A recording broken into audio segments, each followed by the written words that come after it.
કૃષ્ણ મિત્રો, હું છું જલ્પા પટેલ। આજે હું તમને લાવી છું અમારા ખેતરમાં। આ આશ્રમનું ખેતર છે, એમાં અમે કેળ ઉગાડી છે। તો જો એના પર કેળા લાગવાનું ચાલુ થઈ ગયું છે। આ કેળનું ફૂલ છે। એક બીજો કેળાનો લૂમ તૈયાર થઈ ગયો છે। હવે આ ફૂલને હું અહીંથી તોડીને લઈ જઈશ અને એનું શાક બનાવીશ। ગુજરાતમાં જનરલી કેળાના ફૂલનું શાક થતું નથી, આ ગોવા અને સાઉથ સાઈડમાં જ થાય છે।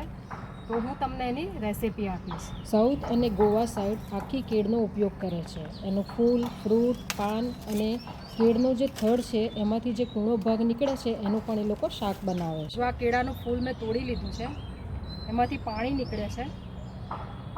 આ પાણી જો કપડા ઉપર પડે તો કપડા ઉપર ડાઘ પડી જાય છે અને એ ડાઘ નીકળતો નથી, તો તમારે થોડું સાચવીને એને તોડવાનું છે।